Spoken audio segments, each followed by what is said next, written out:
देखो कॉन्सेप्ट क्या होता है, हम मार्केट में एक बायर होता है और दूसरा कौन होता है, जो सेलर होता है। ठीक है, अब क्या होता है, मैंने बताया था जीएसटी का बड़ा पंगा होता है कि जीएसटी में रजिस्टर्ड है या नहीं है, जीएसटी में रजिस्टर्ड ये है वो नहीं है, ये कॉन्सेप्ट होते हैं हमारे, इसके बेस पर हमें कैलकुलेशंस करनी होती है। तो एक चीज बताओ मुझे, जीएसटी का मतलब होता क्या है, जीएसटी क्या है, जीएसटी टैक्स। गवर्नमेंट को चाहिए जीएसटी, देता कौन है, कौन देता है, कंज्यूमर। गवर्नमेंट तक कौन पहुंचाता है, वो सेलर, यानी कि जो सामान को बेच रहा होता है। कलेक्ट किससे करता है, कंज्यूमर से, जो खरीदने आ रहा है ऑब्वियसली। ठीक है, अब एक बात बताओ, मान लो कि मैं सेलर हूँ और मेरे पास जीएसटी का रजिस्ट्रेशन ही नहीं है, तो क्या मैं आपसे जीएसटी लूंगी, नहीं। क्यों नहीं लूंगी, तो सेलर तो लेते हैं ना, आपने बोला सेलर जीएसटी लेते हैं, तो मैं सेलर हूँ पर मेरे पास जीएसटी नंबर नहीं है, तो क्या मैं अब जीएसटी लूंगी आप लोगों से, लूंगी नहीं, तो फिर गवर्नमेंट के पास जीएसटी कैसे जाएगी, तो रजिस्ट्रेशन नहीं है तो फिर जीएसटी जाएगी। अच्छा, अब इसमें क्वेश्चन बन रहा था कि मैम जीएसटी में रजिस्टर्ड नहीं है कौन, सेलर, तो क्या जो खरीद रहा है वो जीएसटी में रजिस्टर्ड है, कैसे पता है, दोनों केस लेते हैं। पहले केस में जो परचेज करने आया है वो रजिस्टर्ड नहीं है, जो परचेज करने आया है वो भी रजिस्टर्ड नहीं है, और सेलर तो रजिस्टर्ड है ही नहीं, तो उस केस में क्या जीएसटी की कोई ट्रांजैक्शन हो रही है, नहीं, क्योंकि जब दोनों, देखो गवर्नमेंट के पास जीएसटी केवल वही दे सकता है जो जीएसटी में रजिस्टर्ड हो, ठीक है, लेकिन दोनों ही रजिस्टर्ड नहीं है तो फिर देने का मतलब ही नहीं है। अब मान लेते हैं कि जो परचेज करने आया है वो रजिस्टर्ड है जीएसटी में, लेकिन जो सेल कर रहा है वो रजिस्टर्ड नहीं है, जो हमें एंट्री हमारी अभी पास। हाँ, आपकी एक एंट्री है, क्या एंट्री है बोलना,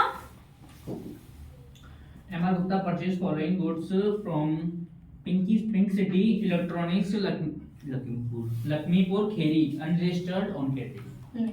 हमारा जो है परचेज करके लाए हैं, पिंक सिटी से हमने परचेज करी है, और जो पिंक सिटी है वो क्या है, अनरजिस्टर्ड डीलर है, कैसा, अनरजिस्टर्ड डीलर है, उसके पास जीएसटी नहीं है, ठीक है, लेकिन हम लोग क्या है, हम रजिस्टर्ड डीलर है, हम एक बिजनेस कर रहे हैं तो हमारे पास तो हमारा जीएसटी नंबर है और उसके पास नहीं है, तो इस केस में क्या होता है, गवर्नमेंट कहती है आई डोंट केयर, मुझे तो क्या चाहिए, जीएसटी टैक्स चाहिए।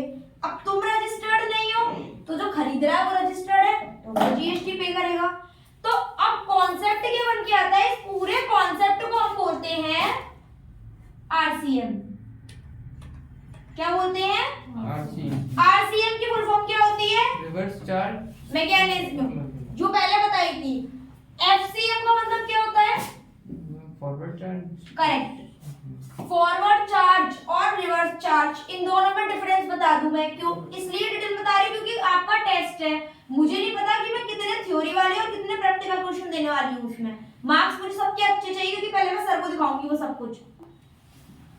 एफसीएम और आरसीएम में डिफरेंस क्या है, एफसीएम का मतलब होता है फॉरवर्ड चार्ज, यानी कि ये कौन पे करता है, सेलर डायरेक्ट गवर्नमेंट को, ठीक है, इसका क्या रूल होता है, एफसीएम, एफसीएम मतलब जो सेलर है वो कौन होगा, रजिस्टर्ड होगा और वो गवर्नमेंट को जीएसटी पे करेगा, और जिसने भी परचेज किया होगा, इसको जिसने सेल करा है, जिसने भी इससे परचेज किया है वो उसकी आईटीसी बन जाएगी, ये तो आपको पता है कि आईटीसी बन जाती है, ठीक है। अब आरसीएम की बात करें तो आरसीएम में रिवर्स चार्ज चलता है, यहाँ पर जो परचेज करके लाता है वो गवर्नमेंट को जीएसटी पे करता है। अब परचेज करके लाई हूं मैं तो गवर्नमेंट को, अब मैं ये बोलूंगी मैं क्यों दूंगी जीएसटी, भाई मैं क्यों आप तक जीएसटी पहुंचाऊंगी, मेरा काम थोड़ी ना जीएसटी देना आपको, तो गवर्नमेंट ने कहा ऐसा नहीं है, आप अगर रजिस्टर्ड हो तो आपको जीएसटी देनी पड़ेगी क्योंकि उस आइटम पर तो जीएसटी लग रहा है। अब सेलर ही तो रजिस्टर्ड है लेकिन आप तो एबल हो ना जीएसटी पे करने के लिए, तो फिर हमें प्रोसीजर समझना है कि प्रोसीजर क्या होता है। उसका प्रोसीजर ये होता है कि देखो जब भी आप सेल करते हो तो आप कस्टमर से जीएसटी लेते हो, लायबिलिटी होती है वो हमारी जीएसटी बेसिकली होती क्या है हमारी, हम ड्यूटीज एंड टैक्सेस के हेड में इसको रखते हैं और होती है हमारी लायबिलिटी है। लायबिलिटी क्यों होती है, क्योंकि हमें करना क्या है, इसको गवर्नमेंट को पे करना है, ये हमारी असेट्स नहीं है। अब सेल करते हैं हम तो हमारे पास जो जीएसटी आती है उसको हम क्रेडिट में लिखते हैं, करेक्ट, क्रेडिट में तो लिखते हैं जीएसटी को जब हम कलेक्ट कर रहे होते हैं। तो क्रेडिट में जीएसटी होने का क्या मतलब है कि आप लायबिलिटी को बढ़ा रहे हो, लायबिलिटी को इंक्रीज कर रहे हो अपनी फर्म में, करेक्ट। दूसरी चीज, अब आप परचेज करके लाए हो, अब आपको ये जीएसटी भी गवर्नमेंट को पे करनी है, तो ये भी तो आपके लिए लायबिलिटी बन गई ना, या नहीं। आप परचेज करके आए हो, आपने वहां पे पेमेंट किया, लेकिन उसकी जो जीएसटी है वो आपके पास ही रखी रहेगी और आपको वो गवर्नमेंट को देना है। गवर्नमेंट कहती है जब आप अपनी फर्म का टैक्स पे करोगे तब आप आरसीएम का जो टैक्स बन रहा है वो भी पे कर देना। मतलब कि आरसीएम मतलब आप परचेज करके लाए थे और आपने उसको जीएसटी नहीं दिया, आप वो जीएसटी उसे देने की वजह डायरेक्टली हमें दे देना। तो इस कॉन्सेप्ट का पेमेंट कर देना आप।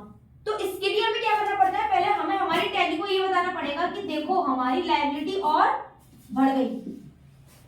यही तो कॉन्सेप्ट है। मैं क्या समझा रही हूँ, लायबिलिटी क्यों बढ़ गई, समझाना सार्थक जरा। क्योंकि मैम वो हमने जहाँ से लेके आए और उसको जीएसटी नहीं दी, हम देंगे, हम गवर्नमेंट को देंगे तो हमारी तो लायबिलिटी बन गई ना, क्योंकि हमारी असेट्स तो वो नहीं है, हमें तो देनी है उसे। तो एक तो हमें हमारी लायबिलिटी को इंक्रीज करना पड़ेगा। सबसे पहला काम होता है लायबिलिटी को इंक्रीज करना। स्टेप 1 क्या है, इंक्रीज इन लायबिलिटी।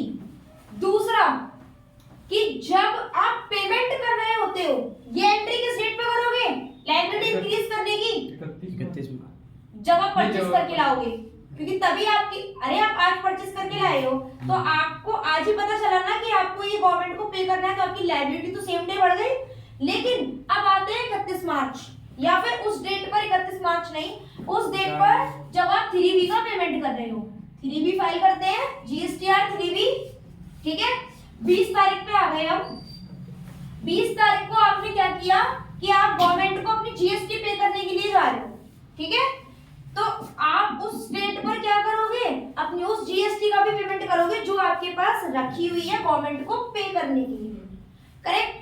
तो उस डेट पर हम क्या करते हैं, सेट ऑफ करते हैं। क्या करते हैं, सेट ऑफ करते हैं। देखो लायबिलिटी इंक्रीज करने की एंट्री क्या होती है, बताओ। क्रेडिट में जो भी हमको इंक्रीज, अगर जो भी हमारी लायबिलिटी उसको क्रेडिट करना होता है। पहले तो हमें अगर बढ़ानी है तो लायबिलिटी, यानी कि अगर सीजीएसटी और एसजीएसटी है तो इसको तो हम क्रेडिट करेंगे, फिर हम डेबिट किसको करेंगे, परचेज में जाएगा क्योंकि हम खरीद रहे हैं। नहीं, लायबिलिटी इंक्रीज करना, डेबिट किसको करोगे बताओ। सेलर को नहीं, फिर टैक्स ऑन रिवर्स चार्ज। माना कि ये जीएसटी आप पे कर रहे हो, आपकी लायबिलिटी बढ़ रही है, लायबिलिटी बढ़ रही है, लेकिन दूसरी तरफ खुद सोचना, आज मैं जैसे ही गवर्नमेंट को अपनी लायबिलिटी पे कर दूंगी वो मेरी आईटीसी बन जाएगी ना, क्योंकि नॉर्मली भी तो जब हम सेलर से परचेज करके लाते हैं तो सेलर जैसे ही अपनी सेल चढ़ाता है वो हमारी परचेज में शो हो जाती है और वो हमारी आईटीसी बन जाती है, इनपुट टैक्स क्रेडिट बन जाता है। तो अब भी तो यहाँ ये रहा है, जैसे सेलर चढ़ाता जीएसटी वैसे ही हमने दे दी, तो जैसे ही हम गवर्नमेंट को जीएसटी देंगे वो हमारी पोर्टल पर शो होने लगेगी हमारी आईटीसी बनके कि आपने यहाँ से परचेज किया था और ये आपकी आईटीसी है। तो फिर हम अपनी आईटीसी से क्लेम कर लेंगे ना अपनी वो जीएसटी, तो है ना, हम क्लेम कर सकते हैं ना। तो हम कैसे क्लेम, जैसे फाइल करेंगे, जैसे जीएसटीआर 1 फाइल करेंगे वो दिख जाएगा कि हमारी आईटीसी जनरेट हो गई, और पेमेंट के टाइम पे हम इसको क्या करेंगे, सेट ऑफ करेंगे। तो ये जो टैक्स ऑन रिवर्स चार्ज है ना, ये हमारी असेट्स हो जाती है, करंट असेट्स, क्योंकि लायबिलिटी इंक्रीज कर रहे हो तो दूसरे एंड पर आप अपनी असेट्स को भी तो इंक्रीज करोगे। आ रहा है समझ में। तो हमने क्या करा, टैक्स ऑन रिवर्स चार्ज को डेबिट किया करंट असेट्स बनाते हुए, क्योंकि हमारी करंट असेट बन गई उस टाइम पर, और उसके बाद हमने अपनी सीजीएसटी और एसजीएसटी को क्रेडिट कर दिया। अब आते हैं उस डेट पर जब उसने आईटीसी क्लेम करा होगा अपना, आईटीसी तो क्लेम करेगा आपको, ये तो उसने पेमेंट कर दिया, ये तो उसने दिखा दिया कि लायबिलिटी इंक्रीज कर ली मैंने। अब पेमेंट की एंट्री मतलब उसने पेमेंट करा होगा तो अब उसको अपनी आईटीसी क्लेम करनी है, तो तो आईटीसी क्लेम करने की एंट्री क्या होगी, अब वो इस अमाउंट को जो उसकी लायबिलिटी थी उसे खत्म भी तो करेगा, तो उसको डेबिट करना पड़ेगा। तो अब हम करेंगे सीजीएसटी और एसजीएसटी को डेबिट, और हमारा ये जो आईटीसी के लिए हमने लेजर बनाया था टैक्स ऑन रिवर्स चार्ज, इसको क्या करोगे, क्रेडिट। तभी तो लायबिलिटी फिर कम कर दी, और कहां से कर ली, टैक्स ऑन रिवर्स चार्ज से, जो भी क्या था आपका आईटीसी। इस तरह से पहले आपने लायबिलिटी को बढ़ाया और उसके बाद में आपने लायबिलिटी को डिक्रीज कर दिया। ये कॉन्सेप्ट हमें करना ही पड़ेगा टैली में, जब भी हम लोग किसी अनरजिस्टर्ड डीलर से परचेज करके लाएंगे।